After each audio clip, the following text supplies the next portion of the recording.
J'espère qu'ensemble nous pourrons mettre un terme à ce genre de persécution, que nous pourrons, que ce dossier pourrait être pour nous une certaine routine qui permettra à d'autres de s'inspirer de ce que nous avons fait pour que enfin une certaine justice puisse régner.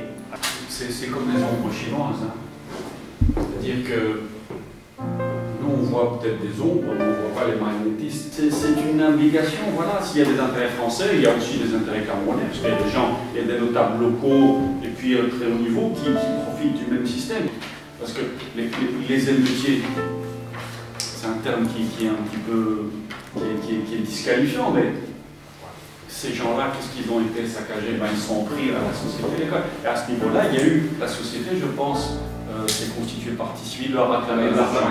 Voilà. C'est-à-dire que c'est le bourreau qui s'érige en victime. La seule chose de concret, tangible qu'on a vu, c'est un homme qui est en prison depuis 4 ans et qui est extrêmement fort. Il est très fort.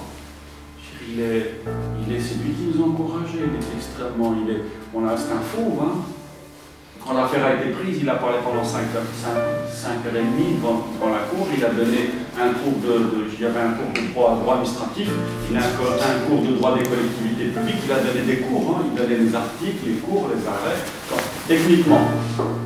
Et quand il vous dit que dans une ville qui est la ville potentiellement la plus riche du Cameroun, et que vous avez des gens qui vivent comme si on était au 19e siècle.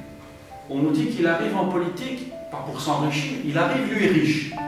Et à la rentrée scolaire de sa poche, il dépense de l'argent pour distribuer du matériel scolaire aux enfants. Et lui, c'est ce qu'il voit, parce que c'est ses électeurs, ces gens-là. Si vous avez quelqu'un qui a un chauffeur, 3 enfants qui s'occupent de ces 2 enfants blonds, et à côté vous avez toute une famille qui est dans 4 mètres carrés, le plus amusant, c'est ce témoin qui a affirmé une chose. Devant le tribunal, devant la cour qu'il appelait, il a dit, mais écoutez, je l'ai dit parce qu'on m'a promis de l'argent, d'ailleurs on ne m'a pas donné cet argent, donc je me rétracte. C'est vous dire. En pleine audience. Tous les témoins à charge sont rétractés les uns après les autres. Donc celui-là, c'est le Abbe Solo. C'était le témoin le plus amusant, c'est vous m'avez promis 500 000 francs, c'est quoi? Je l'ai dit, vous sont les 500 000 francs. Bah, puisque vous ne les donnez pas, ce que j'ai dit était faux. La pièce par laquelle on dit, voilà, cette pièce vous avez signée comme maire et vous avez détourné, cette pièce n'est plus dans le dossier. La pièce principale, elle n'est pas dans le dossier. Donc, il n'y a aucune preuve matérielle. Et donc, on était là. Tout le monde est d'accord pour dire que cette pièce n'est plus dans le dossier. Où ces sociétés souvent sont tellement arrogantes que finalement ils s'en foutent même de penser à se défendre, parce que tellement ils sont peu attaqués, tellement au Cameroun bénéficie des communautés à tous les niveaux.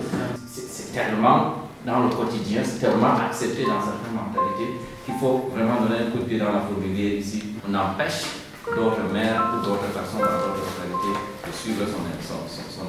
Monsieur Biya est en train d'arriver en fin de règne et que visiblement il ne tient plus véritablement les leviers de son pouvoir. Bon, il peut frapper, ça c'est vrai, mais il n'arrive plus franchement à contrôler tout ce qui se passe autour de lui. C'est des gens qui sont très raffinés, qui sont très fins et qui planifient très bien ce qu'ils font et très intelligemment ce qu'ils font. Ils savent qu'au bout d'un mois, les gens se fatiguent et puis il y a les problèmes du quotidien qui font que bon voilà, on oublie un peu, on passe à autre chose. Et maintenant, une fois que ces gens sont oubliés, ils ont maintenant les mains libres pour faire tout ce qu'ils veulent. Il faut être capable de dépasser la peur et puis d'oser dire certaines choses, d'oser dire non.